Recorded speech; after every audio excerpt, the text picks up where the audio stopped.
신문 읽어주는 남자입니다. 김건희 여사가 봉하마을을 찾았을 때 옆에 동행한 동행인이 논란입니다. 무속인이 아니냐? 라는 논란도 제기됐고 비선 아니냐라는 비판도 제기됐습니다. 용산 대통령실에서는 비선도 아니고 무속인도 아니다 라고 강하게 반박하고 있습니다. 잠시 후에 이 논란 짚어보겠습니다. 누굴까요, 그런데?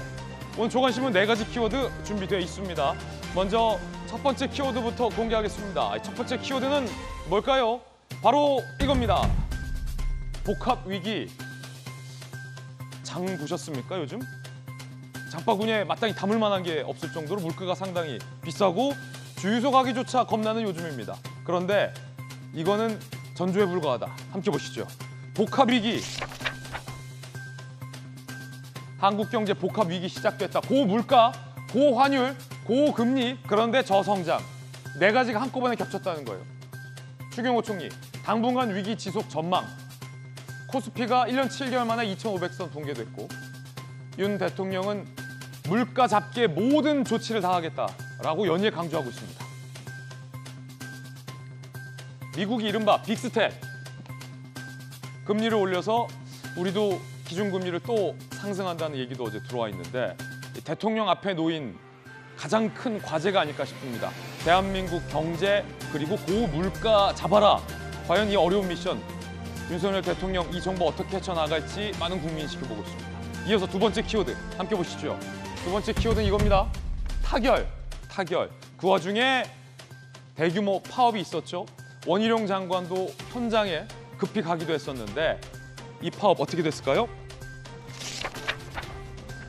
화물연대 파업이 종료됐습니다. 일단은 타결, 봉합. 하지만 안전운임제 유지한다. 노호정 총파업 8일째에 극적으로 타결을 했습니다만 언제든지 다시 파업 국면이 제기될 수 있다라는 불씨가 나오고 있습니다. 노조는 파업을 풀고 즉시 현업으로 복귀했다라고 합니다. 이어서 세 번째 키워드도 살펴보겠습니다. 세 번째 키워드 바로 이겁니다. 블랙홀. 한국일보 오면이 쓰고 있는 기사인데 어떤 블랙홀을 의미할지요? 함께 보시죠. 어제 민주당 내부에서 이재명 의원의 당대표 출마에 대해서 쓴소리가 쏟아졌습니다. 이재명 의원이 당대표 나오면 이거 블랙홀 빠질 거다. 나오지 마라. 쏟아진 비판의 목소리가 나왔습니다.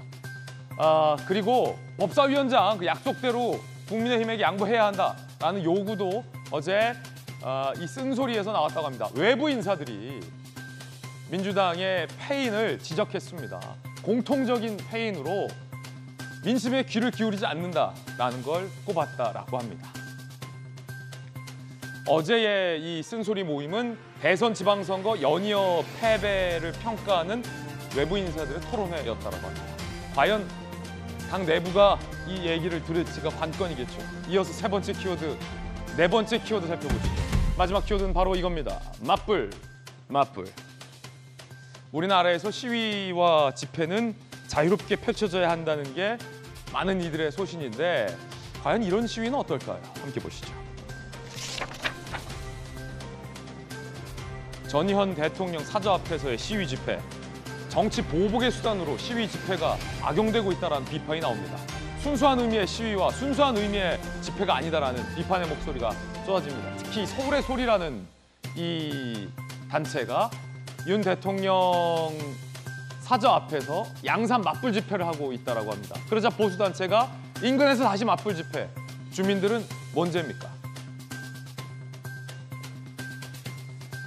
시위와 집회에 대한 새로운 기준이 마련돼야 한다. 사회적인 목소리도 높아지고 있습니다. 지금까지 신문 읽어주는 남자였습니다.